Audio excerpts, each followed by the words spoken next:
yeah, if you start off by just kind of giving us a little bit about your background and why you've gone into the nutritionist side of things in combat sport, and yeah, and we'll go from there. So yeah, I'm Jack, registered sports nutritionist with the Sport and Exercise Nutrition Register. So I kind of got into nutrition. I wanted to be a chef originally when I was 16, 17, trained to be a chef, and then went to university to study nutrition. Wasn't really cut out to be a chef, didn't really like getting shouted at. So I did a nutritional biochemistry, human nutrition degree at St. Mary's University up in Twickenham for 3 years, which was awesome. And then was really interested in sports nutrition as opposed to things like public health or disease management. It was sports nutrition, which really kind of interested me. Then I went on to do a sports nutrition master's course at Oxford Brookes University, which was really great. And then kind of just fell into the combat sports field, to be honest. I started working with a professional boxer. I didn't really know much about combat sports nutrition or combat sports. Always been a fan of like pro boxing in particular, watched a lot of fights, but not really too interested in UFC or any other combat sports. And just started working with him, and then things kind of just spiraled from there. Educated myself more about combat sports, got involved in the gyms, started interacting with people, started networking. And it's kind of just snowballed from there, Stuart, mate, really. And I'm working with quite a few professional fighters now. So, yeah. Who was that first professional boxer? It's a guy called Bailey Donald, who's based down in Portsmouth. Yeah, he's in Team Whiteman's gym. So started working with him back in January last year, which is a really good experience. He's went on a fight to fight at some point in May, hopefully this year. But yeah. Yeah, I saw, but he signed to Goodwin, I think, and he fought on in Portsmouth Pier when we filmed it down there. That was nice kid. Yeah, he's a nice kid. Yeah. So, in regards to you, like when you're say working with a fighter, it's not as easy as just like giving them a protein shake and maybe telling them to eat like a banana a day, right? How much planning does it go in? For instance, let's say you're working with Bailey and he's got 12 weeks until his fight. Like, how much preparation goes into that? And is it like a daily thing or a weekly thing plan you give them? Yeah, that's a really good question, mate.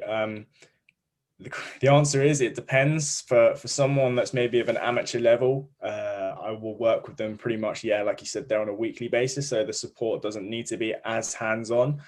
But for professionals that are competing at a higher level, yes, I'll be patching in with them daily, and it does a lot. One of the first things which I like to do is get them in for some form of baseline assessment. So that would be like a body composition assessment, just so that we can see how much fat mass they're carrying, how much lean mass they're carrying, and how we can manipulate those two things for them to make weight a bit safer. I think without looking at those things, you're just kind of having a stab at it and you're just guessing. I see a lot that fighters will say, or coaches around fighters will say, I want you to fight at X weight, which may be 2 weight classes down from their kind of weight but they've done no kind of assessment of how they're actually going to get down to that weight, i.e. they don't actually have enough fat to lose to get to that weight, which is obviously going to then rely on dehydration.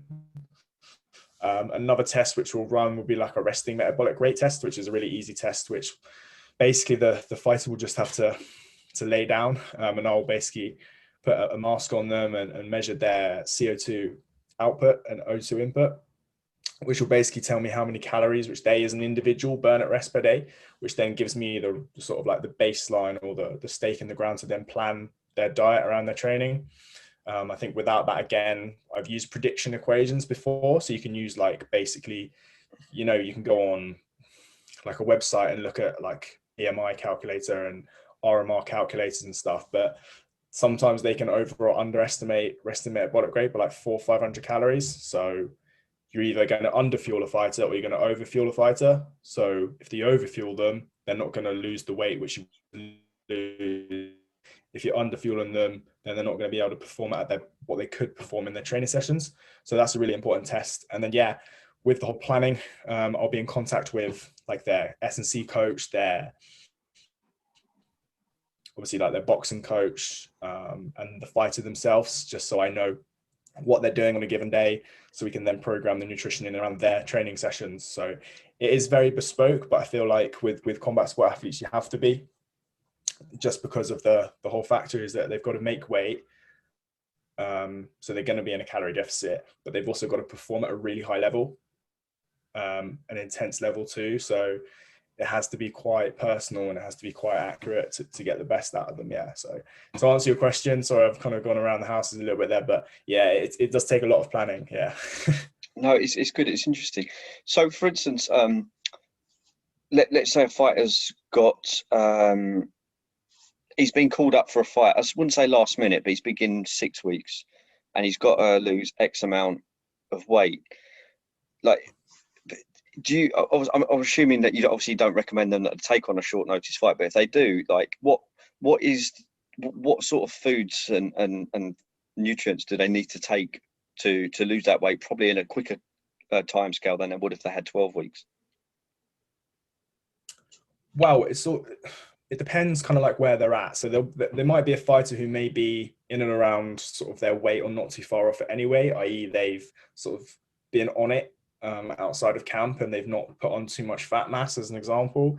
So we don't perhaps need to be as restrictive.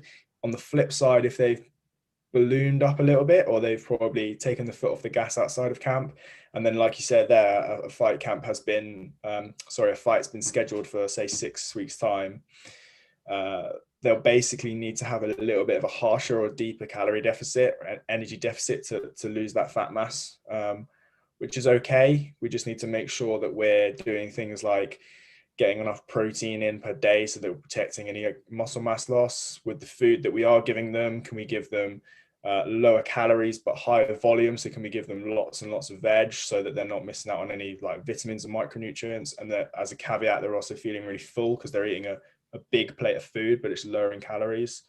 Can we periodize carbohydrates around their key training sessions? So a fighter who's perhaps not in a key calorie deficit might be able to have carbohydrates throughout the day, whereas a fighter who needs to almost budget their calories a little bit, we might just plug those carbohydrates in and around their key training sessions, just so they get the most out of their training, but their body composition is coming down at the same time.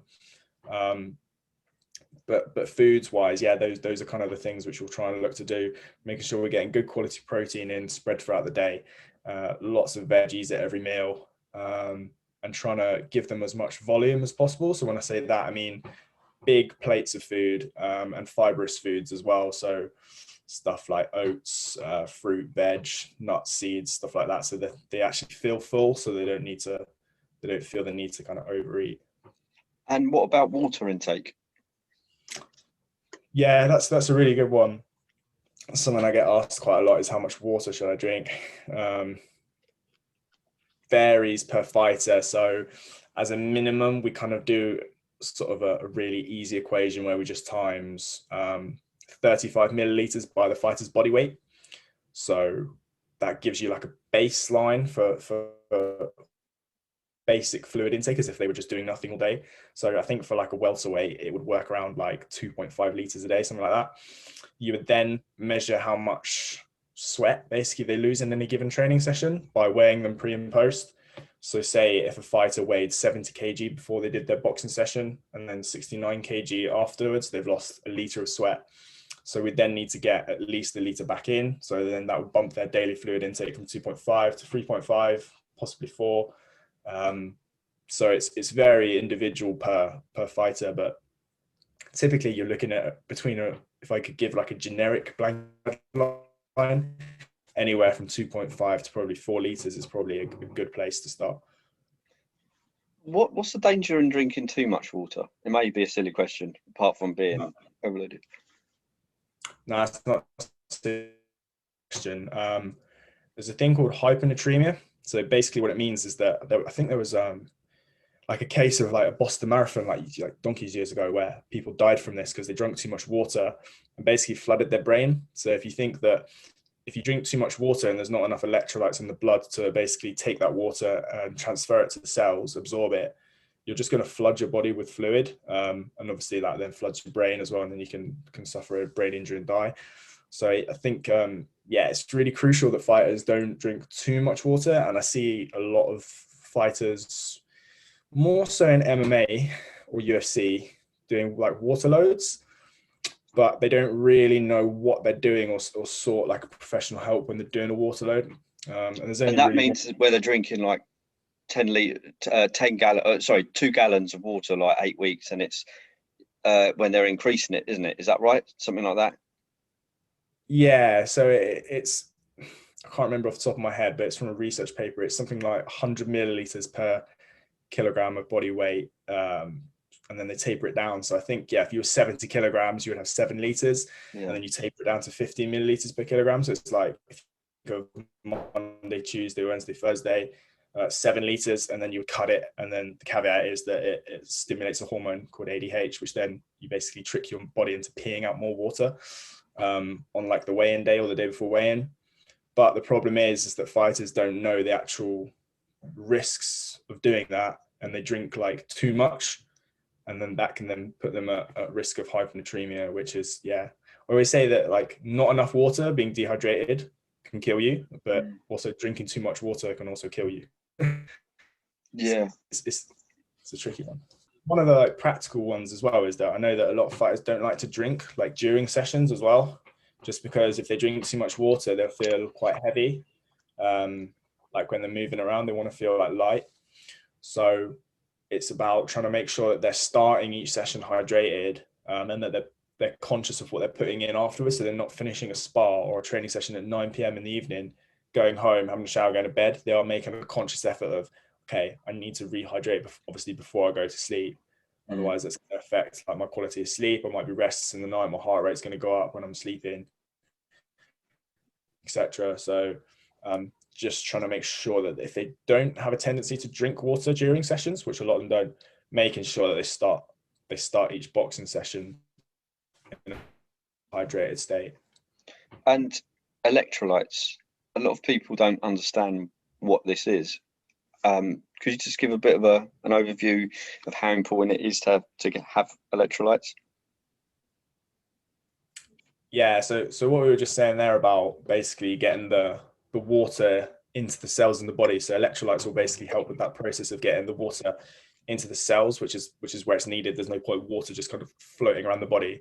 It wants to be going into the cells that we need it for.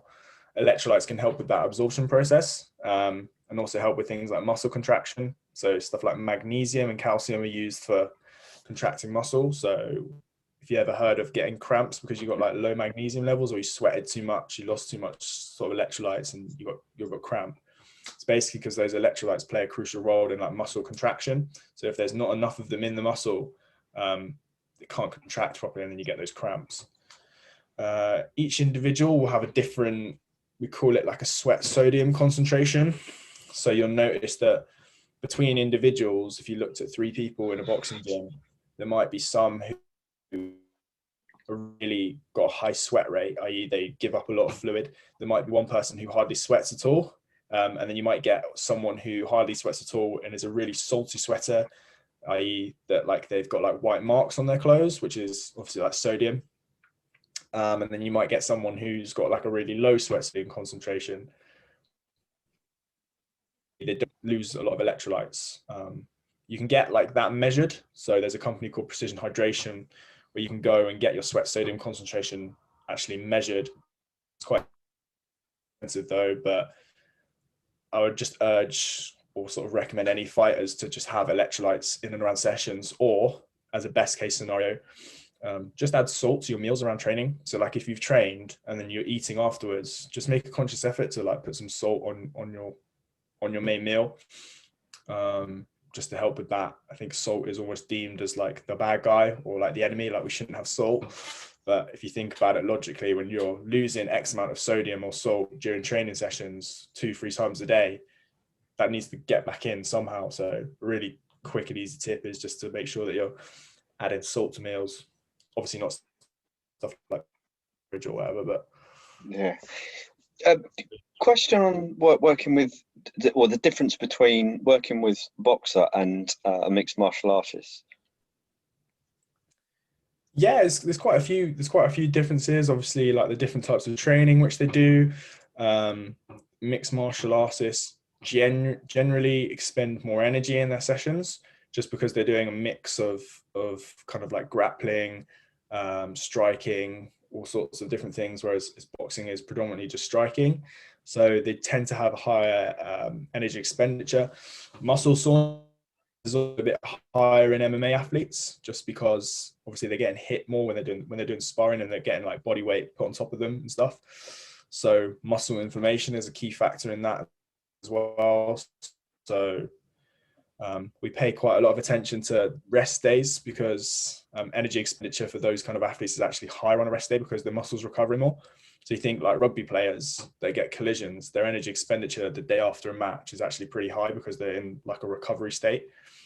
So similar to mixed martial artists as well. And the other difference is probably with weight cutting. I think genuinely that MMA athletes cut a little bit more than boxers. That's what I found as well. So usually boxers will kind of cut around 5-6% of their body weight in fight week, whereas MMA athletes will push that to around sort of 9%. I always say that the cutoff is 10%. Really, if you go above 10% if you're trying to cut more than 10% of your body weight in 7 days, it's kind of like borderline unsafe. So I always try and get my fighters to be under that 10% to do that safely, that weight descent safely in fight week. But I say, yeah, those are the three differences. Yeah.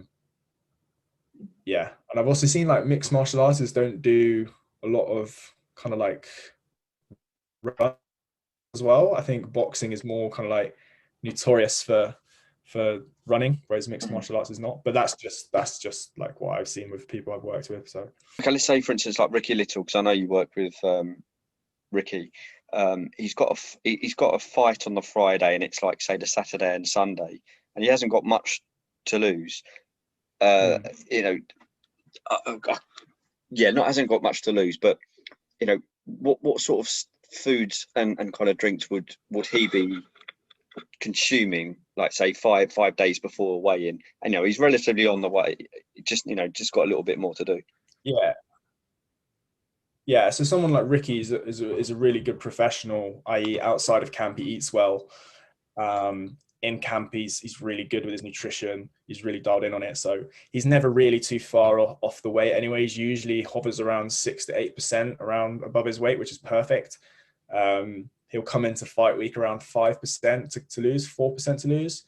So really, we only really look to basically reduce carbohydrates. So he'll stop training, so he doesn't need like that fuel source. We'll reduce the carbohydrate intakes just to give up some of the carbohydrates stored in the muscle. That then gives up a little bit of water as well attached to it. So for every gram of carbohydrate stored, there's usually around 2.73 grams of water stored with that. So we lose a bit of stored carbs and we lose some water as well. And then 2-3 days before, I'll just give him lower fiber foods. So basically any sort of like dead weight sat in your gut through eating like fibrous foods. So basically like fiber draws water into the intestinal space. So if we go low fiber for a couple of days, we can basically just get rid of that dead weight. I almost call it like free weight loss. So we'll just combine those two strategies. He'll be drinking 3 liters of water all the way up until the day before the weigh-in. And that's it. Those are the only 2 strategies we need to use together, because like I said, he's not got that much weight to cut. He doesn't need to do any acute dehydration quickly. He doesn't really need to reduce any sodium levels. He doesn't need to cut calories back. So yeah, it varies between fighters and how much weight they've got to cut, and obviously like when they're weighing in. So he's able to go low carbohydrate because he weighs in the day before he fights. So if it was the same day one, we wouldn't want to cut those carbohydrates all the way back. And directly after a weigh-in, what would Ricky consume? So we want him to kind of have like first things first, get some sodium and fluid into him straight away. So we'd look to give him like a carbohydrate and electrolyte drink. So that would be like pre-made to him.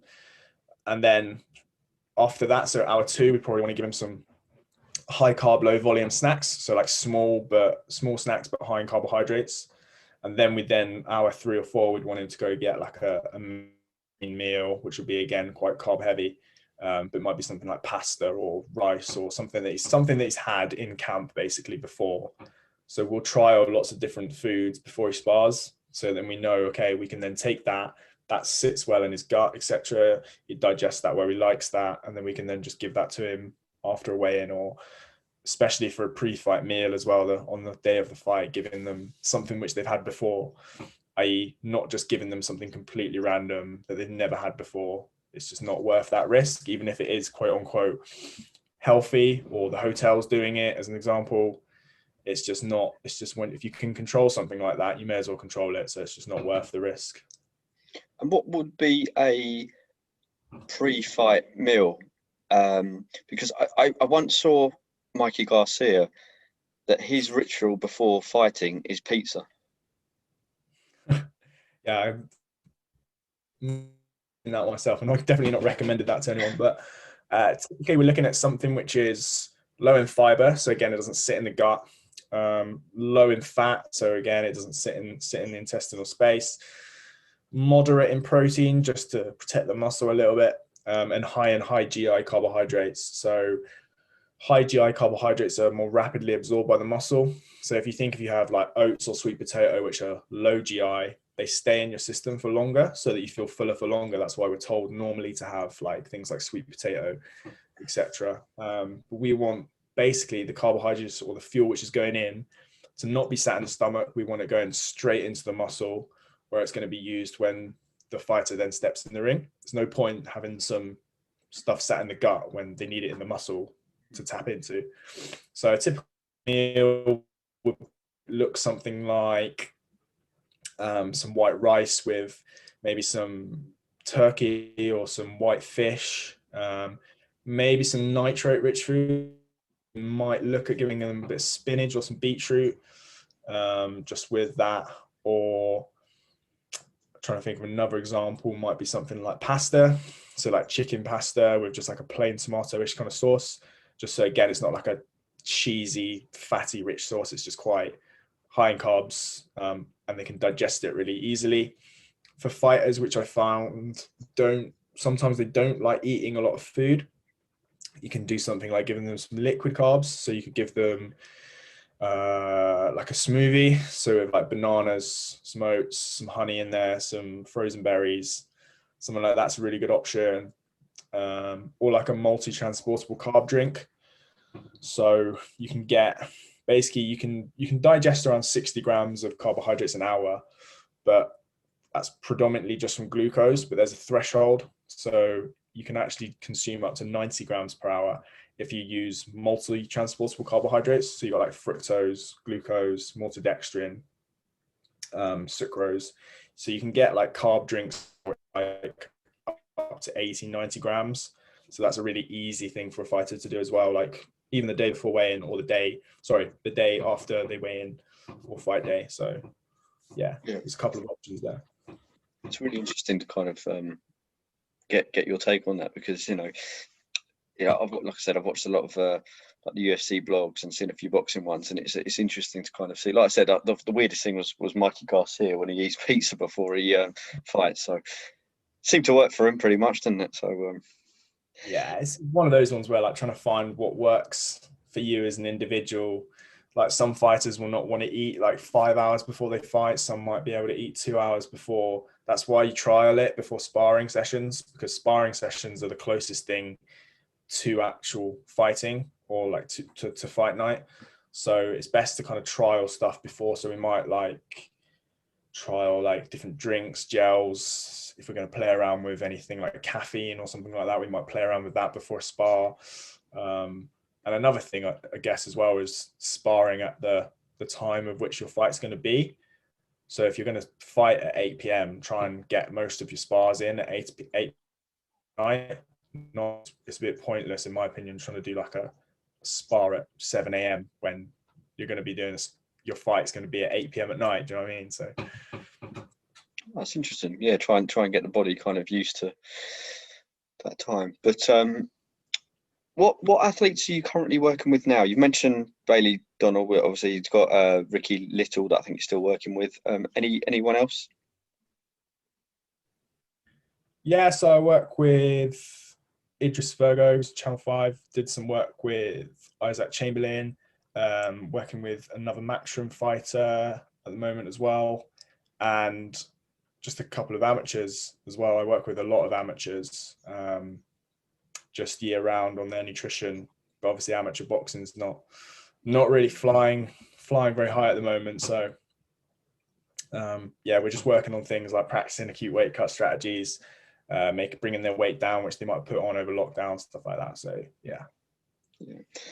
So for people that obviously are interested in this sort of thing, and athletes out there that are looking for any, how do they get in touch with you? I'm sure you're on social media and stuff, and let's say someone's interested about talking to you about this. Are they open? Are you open just to contact you? Oh yeah, 100%. I talk to people like via like Instagram DMs all the time, just if they need any help or if they're interested in working together, if they got a fight up or they want to have me as part of their team. My name is just jackcoak.nutrition on Instagram. And then I've also got a website, www.jackcoak.co.uk. So cool. Just remember the name, type the name into Google or Instagram. I'll put the links in the description and on the video so people can do it. But yeah, it's been awesome to kind of hear your